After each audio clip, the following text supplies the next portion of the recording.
남북 이산 가족 1차 상봉 마지막 날인 오늘 아쉬운 만남을 뒤로하고 다시 기약 없는 이별을 준비하게 됐습니다. 네, 이런 가운데 미국 트럼프 대통령은 2차 북미 정상회담 가능성을 띄우면서 한반도를 둘러싼 외교전도 가속화되고 있는데요. 관련 내용을 김용현 동국대 북한학과 교수 그리고 차두현 아산정책연구원 객원연구원과 함께 분석해 보겠습니다. 안녕하십니까? 네, 안녕하십니까? 예. 자, 이산 상봉 어제가 이틀째였습니다. 어제 상봉 행사 가운데는 개별 상봉이 이루어졌는데요. 그 의미가 더 두드러졌습니다. 자, 개별 만남을 가진 가족들의 소감을 먼저 들어보고 오겠습니다. 식사하셨습니다. 안녕하십니까. 2시간 만나는 것이 71년 동안에 서로 뭐랄까 한이라 그럴까 그 하고 싶은 말을 다 해서 아주 뭐 그 이상 더 깊은 말이 없지. 얼마나 맛있어요. 기분도 좋고. 너무너무 좋고 그냥 마음이 따뜻했어요. 그냥 따뜻했어요. 그리고 건강하게 잘 지냈으면 좋겠어요. 네. 자, 어제는 단체 상봉도 있었지만은 오전에 이렇게 개별적인 가족들끼리만의 숙소에서의 만남도 이루어졌습니다. 뭐 얘기를 들으셨던 것처럼 네. 의미 있는 시간을 가졌었던 것 같은데, 네. 자, 이런 것들을 통해서 글쎄 이제 오늘 이제 마지막 작별 상봉이어서 좀 더 아쉬움이 더 커지는 것 아닌가 하는 뭐 생각도 좀 들긴 합니다. 네, 어제 그 개별 상봉은 매우 그 특징적인 그 상봉이었습니다. 예. 그동안 20차례의 이산가족 상봉이 있었습니다만 가족끼리 객실에서 네. 그러니까 가족끼리 방에서 따로 점심 식사를 한 경우는 없었습니다. 이제 처음입니다. 예, 처음이군요. 예. 그렇습니다. 이건 이제 무슨 이야기냐면 그동안 이산가족 상봉이 20차례에 걸쳐서 이루어졌지만 형식은 굉장히 좀 딱딱했고 또 주변의 어떤 우리 쪽도 마찬가지지만 북측도 그렇고 그 정보 관련자들이랄지 또는 상봉을 전체적으로 관리하는 그 적십자사 요원들이 굉장히 좀 통제를 좀 많이 했었습니다. 예, 그래서 상봉할 때도 굉장히 좀 부담스러운 상봉도 있었고 그런 것이 이번에는 거의 해소가 됐다 이렇게 봐야 됩니다. 그만큼 아주 독립적이고 그 3시간 동안 가족끼리만 그 숙소에서 정담을 나눌 수 있는 그 시간을 만들어냈다는 것은 결국 남북관계의 현재 상황을 좀 반영한 것이다. 현재 남북관계가 2차례 남북 정상회담이 있었고 또 9월 달에 3차 정상회담을 앞두는 상황에서 최대한 남북이 그 부드럽고 좀 가족적인 분위기를 최대한 살리는 그런 만남을 이번에 시작했다. 대단히 큰 의미가 있다고 봐야 됩니다. 예. 이렇게 분위기가 좀 훈훈한 상태에서 진행이 되고 있는데요. 네. 근데 이 음식도 상당히 많은 관심을 끌었거든요. 앞서 네네. 그 이산가족 상봉자의 말도 있었는데 그렇죠. 도시락도 맛있었다, 기분도 좋고 그러니까 이 고향에서 음식을 먹는 그런 느낌이 아니겠습니까? 네, 북한에서 이게 다 조달을 해오는 거죠? 그렇죠. 예, 그만큼 북한 입장에서 사실은요, 이 그 이산가족 상봉에서 개인 시간을 주느냐 안 주느냐, 과거의 이산가족 상봉사를 보면 이게 양측의 체제가 그만큼 이제 변해온 과정을 반영하기도 해요. 과거에는 한 70년대를 보면 남북한이 모두 정도의 차이는 있지만 국가가 정보를 통제했단 말이에요. 그렇죠. 그런데 이제 이산가족 상봉을 통해서 예기치 않게 상대방의 정보가 노출되거나 흘러들어갈 수도 있어요. 이게 가장 우려했던 바거든요. 근데 이제 근래에 들어서는 사실은 북한이 이제 호의를 보이는 것도 있지만 북한도 스스로 알아요. 이제는 정보를, 외부 정보를 완전히 차단한다는 건 불가능하고 어차피 이런 정도의 정보는 뭐 이산가족 상봉이 아니고도 얼마든지 인민들이 취득할 수 있다라고 보는 거거든요. 그렇다면 억지로 이거를 막는 것보다는 사실은 그런 정보에서 북한 스스로의 자부심을 오히려 느낄 수 있는, 다시 말해서 이제 최근에 북한이 교육 과정에서 강조하기 시작한 게 이제는 한국이 못 산다는 얘기 하지 않아요. 대신 강조하는 게 빈부격차란 말이에요. 이제 그런 점들에서 나름대로 북한도 지금 이런 음식이나 이런 것들을 통해서 따라 우리도 경제적으로 상당히 이제 김정은 시대에 들어서 이룰 걸 많이 잃었고 이런 걸 보여주는 기회로 삼은 거죠. 지금 보면은 이제 만찬 때 말이죠. 지금 음식들이 좀 화면에 나왔습니다만 떡 합성이란 이제 북한 이름인데요. 떡 합성이요. 모둠떡입니다. 모둠떡. 아, 예. 그리고 닭튀기라고 하는 건데 예. 예. 이건 우리로 치면 이제 닭튀김이죠. 튀김 음식을 튀기라고 치킨이죠, 부르는 치킨. 것 같아요. 예. 예. 그걸 닭튀기라고 이야기를 합니다. 닭튀기. 예. 그리고 이제 청포 냉채. 이건 이제 우리도 가끔 그 식당에서 먹는 거 아닙니까? 네네. 그렇죠. 예. 예. 그다음에 이제 금강산 샘물, 그다음에 대동강 맥주, 예. 또 임풍술이라고 강계에서 생산되는 북한에서 아주 유명한 포도주가 있습니다. 네네. 아. 이게 임풍술인데요.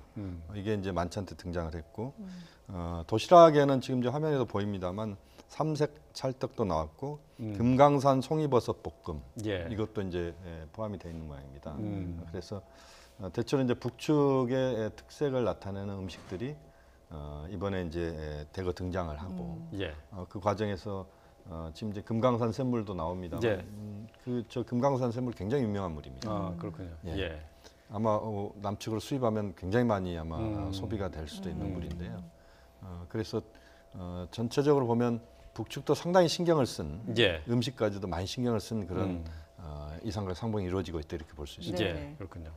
자, 어제 개별 상봉 시간에는 저렇게 이제 가족들이 저 도시락을 먹었는데요. 근데 이제 그 개별 상봉을 하면서 준비했었던 선물이나 이제 편지도 이렇게 전달이 됐었다고 해요. 근데 이제 그 선물에도 일정한 규칙이 있는 거죠. 지금 뭐 아무거나 다 줄 수 있는 건 아니잖아요. 그러니까 이제 선물은 고가의 그런 시계나 예. 화장품 이런 것은 최대한 자제해야 된다 이런 이야기들이 예. 있고요. 지금 뭐 화면에 나오고 있습니다. 네. 식료품 같은 경우는 이제 여러 이제 그 전염병이 혹시 발생할 수도 있거나 예, 여러 가지 이제 그런 문제들이 있고 현금도 마찬가지입니다. 현금도 대체로 한 500불 이내 뭐 이렇게 그 딱 정해져 있는 건 아닙니다만 아, 대체로 예. 가이드라인은 현금이 금지되어 있는 건 아니고 자제네요. 예, 500불 정도. 예. 북한에서는 가장 중요한 그 화폐가 달러입니다. 그 다음에 중국 인민폐거든요. 예. 그래서 달러나 인민폐가 북한에 굉장히 귀한 돈인데 예. 아마 대체로 달러 한 500불 정도. 그 다음에 이제 정치적으로 예민한 물품들, 예를 들어서 뭐 책자랄지 뭐 이런 것들은 이제 자제하는 걸로. 네. 그 다음에 사치성 물품 이런 것은 그 우리가 이번에 이제 그 금강산 가기 전에 네. 전날 그 우리 한화콘도에서 모여서 전체적으로 모임을 가질 때 그때 네. 또 정부에 설명을 하게 돼 있습니다. 아, 예. 그래서 아마 1차로 점검을 했군요. 그렇습니다. 그래서 아마 그런 것들이 점검이 되기 때문에 금강산에 가서도 특별하게 마찰이 발생하거나 이러지는 않는 그런 상봉이 이루어지고 있다고 봐야 됩니다. 예. 예. 예. 그리고 어제 행사 중에 또 눈길을 끌었던 것이 네. 북한 측의 그 지원해주는 인력이 네. 문재인 대통령의 지지율이 떨어진 것에 대해서 상당히 관심을 보였다고 하거든요. 네네. 이건 왜 그랬을까요? 네, 뭐 결국은 뭐 북한에서 이제 그 대통령 개인에 대한 지지율에 관심을 가지는 것이 아니고요. 네. 예. 전반적으로는 지금 남북한 관계가 북한 입장에서 상당히 만족하는 수준하고 지금 방향으로 진행이 되고 있다라는 생각이 분명히 있는 것 같고 결국은 그 이런 정책이 계속 유지가 되려면 네. 정부 지지율도 비교적 높은 수준을 유지하는 게 좋다라고 보는 거죠. 그렇기 때문에 관심을 표명을 한 것이기도 하고요. 예. 그만큼 또 과거에 비해서 북한이 김정은 위원장 시대에 들어서 보면은 우리 국내 정치 문제에 대한 정보에 굉장히 관심을 많이 가져요. 예. 예. 그만큼 이제 그걸 사실은 그 과거에 비해서 양측에 대한 정보 통제가 비교적 이완됐다는 걸 보여주기도 하는 겁니다. 예. 저희가 이제 화면을 통해서 보여드리고 있습니다만은 네. 북한의 이제 보장 성원의 말들이라고 해서 저희가 정리를 해놨는데 뭐 시청자분들께서 이제 보장 성원이 그러면 뭐냐 이게 뭐 무슨 어떤 기관에 있는 사람들이냐라고 궁금해하시는 분들이 있거든요. 예. 어떻게 되는 겁니까? 예, 저게 그 이 뭐 보장 우리가 보장이라고 꼭 보안 요원 이렇게 예, 생각을 예. 하게 되거든요. 저게 아니고요. 북한에서 뭘 보장한다라고 하는 건 지원해 준다. 그다음에 안내원적으로 전반적으로 봐야 편의를 되나요? 제공한다. 예. 뭐 이런 의미예요. 그렇기 때문에 예. 굳이 얘기하면 우리처럼 얘기하면 행사 요원, 행사 지원 요원 이렇게 예. 보시면 되겠는데요. 네. 물론 과거 같은 경우에는 저 보장 성원이 진짜 지원 요원이라는 보장이 없는 경우들이 많았어요. 예. 기관에서 대부분 나오는 이제 정보기관이나 수도 있고, 예. 이런 쪽에 많이 이제 정보 수집 목적으로 이제 그 오는 경우도 있었는데 예. 아무래도 이 어느 정도 보장 성원 중에서 주로 정보나 보안 그 관련 요원들이 포함되어 있느냐가 네. 그 당시의 남북한 관계를 또 반영하는 거기도 해요. 예, 그렇군요. 자, 그런가 하면 이제 잠시 뒤부터는 이제 오늘 작별 상봉, 오늘이 마지막 날 아니겠습니까? 아쉬운 그렇습니다. 마지막 날인데 작별 상봉을 하게 되는데 당초에는 11시부터라고 돼 있었지만 네네. 어제 전격적으로 1시간이 당겨졌습니다. 그렇습니다. 이것도 이제 남북이 합의한 겁니다. 예. 그러니까 이산가족 상봉을 원래는 지금 하는 시간이 11시간인가 아마 예, 그렇죠. 11시부터 전체적으로 시작을 돼 하는 있는데 걸로요. 예. 이걸 1시간을 좀 늘린 겁니다. 네. 예. 그것은 이산 가족이 이제 헤어지면 또 언제 만날 수 있느냐라고 하는 예. 그 부분에서 아주 인도적인 차원에서 1시간이라도 더 같이 대화할 수 있는 시간, 예. 같이 만날 수 있는 시간을 드려야 된다. 이게 남북 당국의 공감대였던 것 같습니다. 네네. 그렇기 때문에 이러한 그 남북의 합의도 굉장히 이례적인 겁니다. 예. 예전에 그 이산가족 상봉을 보면 짜여진 시간 안에 정확하게 그 시간을 지켜서 진행을 시키고 또 그 시간을 처음에 합의해 내는 과정도 굉장히 서로 간에 입장차들이 있어서 시간이 많이 걸리는 문제들이거든요. 네네. 그런데 지금 보면은 그 편의에 따라서 또는 상황에 따라서 대단히 유연성을 지금 남북이 발휘하고 있다. 이 부분도 굉장히 의미가 있는 것 같고요. 예. 지금 내일부터 또 2차 상봉이 이루어지는데 그렇죠. 내일은 이제 정반대로 이루어지는 겁니다. 예. 내일부터 상봉도 26일까지 이루어지는데 아마 그때도 동일한 아마 시간이 늘어나는 시간이 적용될 가능성이 높다고 봅니다. 예, 네. 그렇군요. 이산상봉, 오늘은 이제 잠시 뒤에 10시부터 작별 상봉을 마지막으로 해서 1차 이산상봉이 마무리되게 됩니다. 이런 상황 속에서 한반도 정세가 다시 정상 외교 국면으로 접어들고 있는데요. 어제 트럼프 대통령이 북한이 비핵화와 관련해서 구체적인 조치를 했다라고 언급을 했습니다. 이와 관련해서 북한이 핵시설 가동을 축소한 것 아니냐 하는 그런 분석이 나오고 있는데요. 네. 지금 아직까지 구체적으로 드러나는 것은 없는 상황 속에서 추정을 하고 있는 거죠. 그렇죠. 이제 그 아무래도 제재로 인해서 그 이 뭐 핵시설 가동하는데도 그거 그냥 뭐 이렇게 스위치 올리면 돌아가는 게 아니거든요. 예, 예. 전기가 있어야 되고 그 다음에 이제 그 특히 중유가 있어야 되기 때문에 네네. 현재 그 이 대북 제재 문제로 중유 공급에 굉장히 지금 북한의 입장에서는 중유 수급에 이제 어려움을 겪고 있거든요. 예. 그러니까 자연스럽게 핵시설 가동도 축소할 수밖에는 없는 입장이고요. 예. 이게 이제 일부 이제 그 이 기존에 이게 조금 달라진 거긴 해요. 기존 같으면 북한 같은 경우에는 이 만약에 이 핵 개발을 하겠다 그러면 아무리 그 중유가 모자라도 거기 우선적으로 다 투입하고 예, 예. 그다음에 순차적으로 배분을 하는데 네. 이걸 조정하는 징후는 지금 한미 정보 그 기관이 파악을 하고 있는 것 같아요. 예. 그렇군요. 다만 이게 이미 어느 정도 그 이 자신들이 보기에는 레버리지를 지닐 만한 핵물질이 확보가 돼 있기 때문에 그 양의 증산을 다만 양을 늘리는 데 있어서 그 이 수위를 조절하는 정도라고 현재는 봐야 되는 예. 거고 그 다른 뭐 이 근거나 이런 나온 걸 보면 아직도 가령 이제 농축우라늄 농축을 완전히 중단했다든가 아니면 플루토늄 추출 같은 행위 자체를 완전히 안 하고 있다든가 예. 이런 징후는 보이지 않는 게 사실이에요. 조금 그 양을 줄인다 이렇게 봐야 네네네. 된다는 말씀이시죠. 그러면 이 핵시설에서 나오는 그 전력을 민간으로 쓰고 있다 이렇게 보는 분석하는 것은 좀 아직까지 이르다라고 봐야 되는 건가요? 그것은 이제 정확한 것은 뭐 확인할 방법은 없습니다. 현재 네네. 확인할 방법은 없는데 우리 한 가지 좀 그 미리 확인해야 될 부분은 북한의 핵시설을 가동하는 것은 그것을 우리가 전기 스위치를 껐다 켰다 하는 형광등을 껐다 켰다 하는 것처럼 그렇게 쉬운 게 아니고 네네. 한번 가동을 시작하면 그것을 중단하는 게 그렇게 간단한 문제가 아닙니다. 예, 예. 또 다시 재가동하기 위해서는 또 엄청난 또 준비들이 필요하고 그렇기 때문에 보통 핵물질 생산이랄지 이런 시설들은 지속적으로 가동을 하게 돼 있습니다. 예. 물론 이제 중요한 것은 북미 간의 비핵화 논의가 구체적으로 진행이 되면서 북한의 핵시설 중단 조치랄지 이런 것들이 합의가 되면 그때 아마 핵시설의 가동이 명확하게 중단되는 뭐 그런 상황이라고 봐야 됩니다. 그러니까 북한은 지금 당장 핵시설 가동을 중단할 이유가 없다고 보는 것이죠. 예. 왜냐하면 지금 가동을 중단하게 되면 미국의 북한이 요구할 수 있는 그런 카드나 선물들을 미리 북한이 포기하는 결과가 되기 때문에 예. 북한은 최대한 그런 가동하고 있다는 것을 보여주면서도 그러면서도 가동의 어떤 그 수준이나 이런 것들 좀 톤다운 시키면서 미국이나 국제사회가 갖고 있는 생각, 북한에 대해서 좀 더 북한이 이 비핵화의 조치에 적극적으로 나서야 된다는 부분에 대해서 그것을 부분적으로 좀 수용하는 그런 모습을 지금 띄고 있을 수는 있다.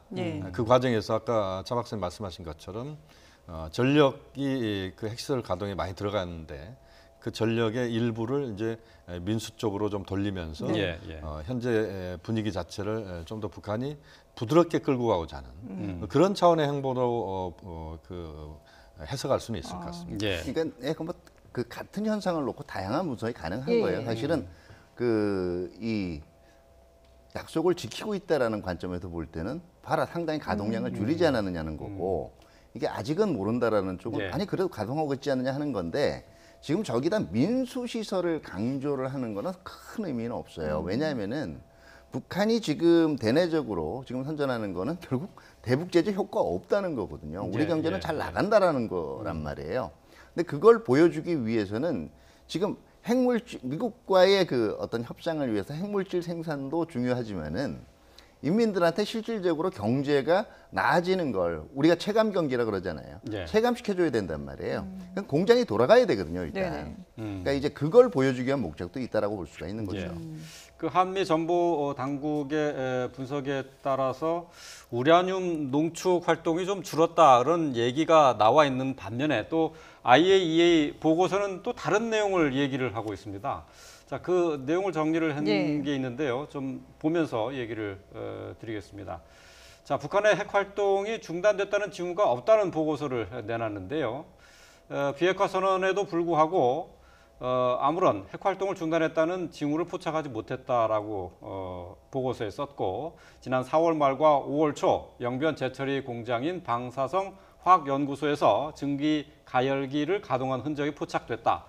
자, 그러니까 지난 4월 말과 5월 초라고 하면은 문재인 대통령과 김정은 위원장이 만났었던 그때인데 판문점 선언이 이루어졌었던 그때도 역시 뭐 영변에서의 핵 활동이 계속 진행됐다.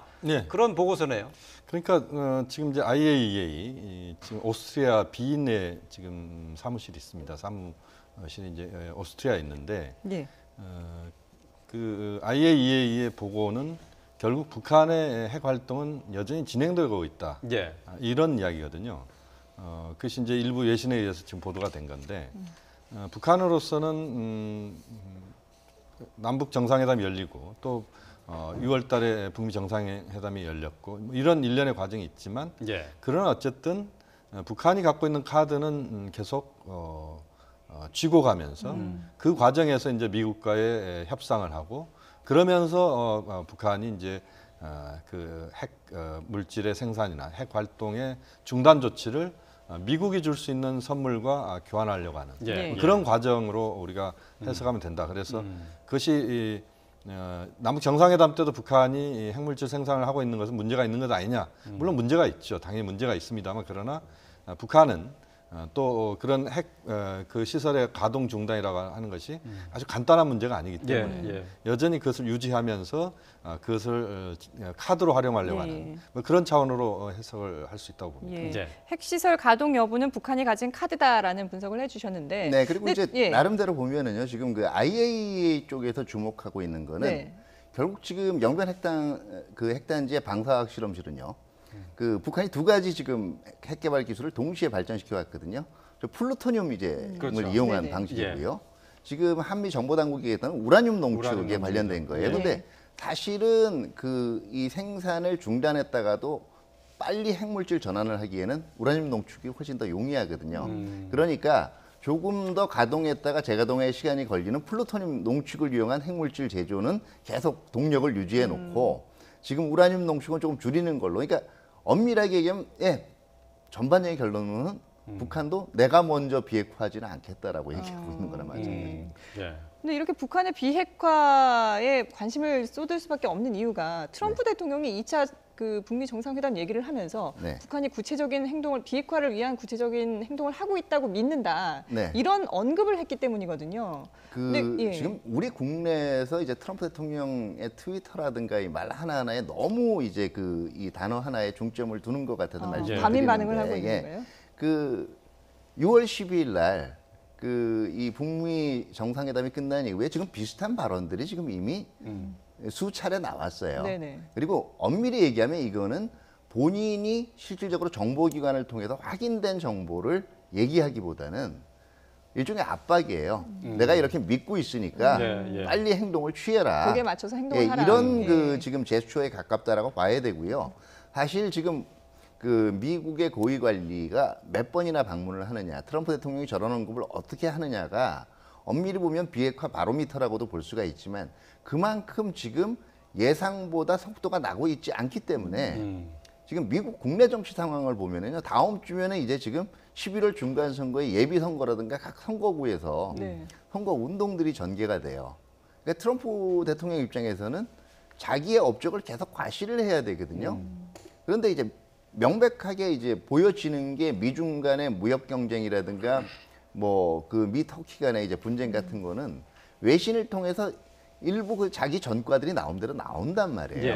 예. 근데 미국 협상 같은 건 지금 자꾸 이제 밖으로 나오는 얘기 들으면 갸웃갸웃 하는 거거든요. 그러니까 미 국내 언론들의 비판이 있거나 워싱턴 내에서 의문이 생길 때마다 저렇게 한마디씩 던져주는 거라고 보시면 돼요. 예. 어쨌든 뭐 트럼프 대통령의 발언으로 해서 네. 2차 북미 정상회담의 가능성이 훨씬 높아졌다, 이제 이렇게 보고 있거든요. 이제 그렇습니다. 폼페이오 국무장관이 이제 방북을 하게 되면은 네. 방북해서 비핵화의 일정한 진전이 있게 되면은 이 뭐 상당히 급속도로 진행이 될 수 있겠죠. 그렇습니다. 이제 그동안 좀 막혀 있었던, 지체됐던 것이 뚫린다 이렇게 봐야 되는데, 저는 이제 8월 말 9월이 분수령이라고 봅니다. 한반도 비핵화 평화체제 논의에 앞으로의 어떤 향방을 상당 부분 결정하는 그런 시간이 될 것이다라고 봅니다. 예. 예. 8월 말에 폼페이오 장관의 방북이 이루어지면 그 다음에 이제 9월 초 또는 구구절을 계기로 해서 시진핑 주석의 방북 가능성이 있습니다. 네. 확정적이지는 않습니다만 네네. 가능성이 현재 좀 높다 이렇게 봐야 되고 아마 구구절이 지난 직후에 제3차 남북 정상회담이 개최될 겁니다. 그러면 이제 남북 정상의 그 만남 속에서 실질적인 비핵화, 북한의 비핵화 조치와 미국의 종전선언 이것을 서로 타협점을 찾을 수 있는 그 부분에 대해서 문재인, 김정은 두 지도자 간의 만남 속에서는 아마 그것을 아마 촉진시키는 그런 징검다리 역할을 하는 회담이 될 것이고 그 징검다리의 최종 종착점은 북미 정상회담. 또 이것은 이제 아마 9월 말 또는 10월 초로 예상이 됩니다만 그때는 이제 뉴욕 또는 워싱턴에서 열릴 가능성이 있습니다. 그러니까 김정은 위원장이 뉴욕 유엔 총회에 참석을 해서 9월 29일 날 북한 대표의 발언이 지금 확정이 돼 있습니다. 네. 27일은 한국, 25일은 미국 대표가 이제 확정이 돼 있는데 예. 만약에 김정은 위원장이 뉴욕을 올 수 있다면 25일 트럼프, 27일 문재인, 29일 김정은 이 세 지도자의 연설이 이틀 간격으로 이루어질 수가 있습니다. 예. 그렇게 되면 그 과정에서 시진핑 주석까지 포함한 남북 미중 간의 종전선언이 이루어질 수 있는 물론 지금 당장은 이제 그런 그림입니다만 폼페이오 장관의 방북이 첫 단추를 잘 꿰야 됩니다. 여기에서 비핵화 조치의 비핵화 리스트랄지 전반적인 미국 요구하는 것과 북한이 요구하는 종전선언의 중간 접점을 찾아내면 그 다음부터의 흐름 자체는 상당히 좀 빨라질 수 있다. 그동안 한 두어 달 정도 좀 어려웠던 상황들을 좀 빠른 속도로 개선시킬 수 있는 환경이 만들어지는 게 8월 말 9월 초가 될 가능성이 높습니다.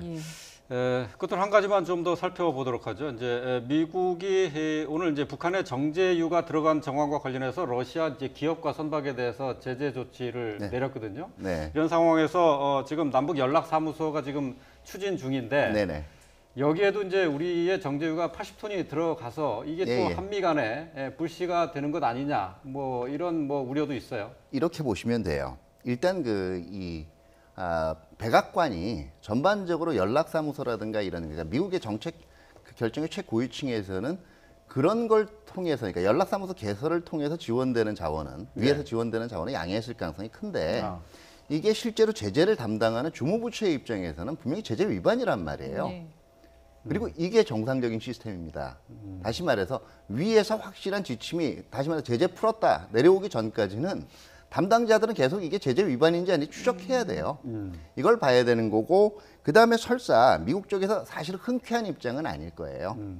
다시 말해서 제재의 이 완화와 관련해서 한미 간에 분명히 의견이 다를 수가 있습니다. 네. 뭐 모든 국가들은 의견이 다를 수가 있어요. 예, 우리는 예. 우리끼리 있는 거고요. 근데 이럴 경우에도 분명한 거는요.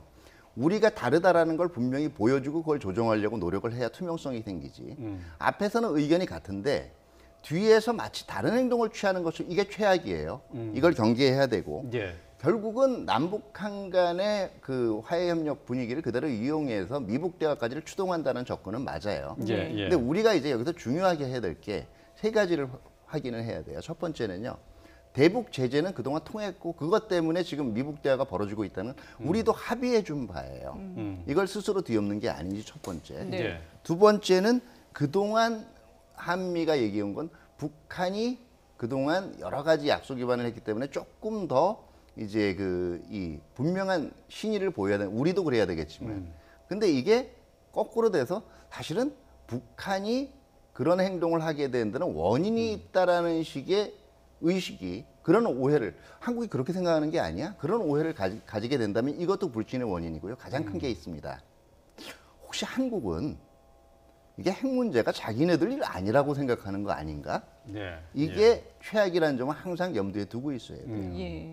그러니까 전반적인 틀 속에서 이제 제재는 유지를 하는 상황 속에서 개별적으로 미국과 또 우리가 이제 구체적인 협의는 긴밀하게 이어간다. 이제 그런 얘기로 정리를 할 수 있을 것 같네요. 예. 간단히 좀 말씀드리면 이번에 이제 80톤이 들어갔는데 이게 유조차 세대 분량입니다. 예. 예. 그 양이 그렇게 많지는 않습니다. 이 유조차 세대 분량의 석유가 누가 썼냐면 우리 기술자들이 한 50명에서 100명 정도가 지금 그 남북 공동 연락 사무소 개소를 위해서 거기에서 작업을 하고 있습니다. 이 과정에 이제 전력을 그동안 문산 변전소에서 끌어가지 못하기 때문에 자체 발전기를 돌렸고 예, 예. 그런 과정에 쓴 전력입니다. 네. 그렇기 때문에 북측을 이롭게 하는 차원에서 전력 유류 반출은 아니었고 아마 이 유류 반출 과정에서도 미국과의 그런 사전 조율이 전혀 없었다라고 볼 수는 없을 것 같고요. 어느 정도 전 조율은 있었을 것이다. 다만 그것을 법적인 것을 하나 둘씩 따지다 보면은 이제 미국의 입장에서 봤을 때는 제재 위반이다라고 이야기할 수 있는 부분이 있습니다만 그러나 현실적으로 존재하고 있는 현재 상황까지 고려해서 본다면 그 부분은 충분히 우리가 설명할 수 있다고 봅니다. 예. 알겠습니다. 네, 지금까지 김용현 동국대 북한학과 교수 그리고 차두현 아산정책연구원 개관연구원과 함께했습니다. 두 분 말씀 잘 들었습니다. 네, 감사합니다. 고맙습니다.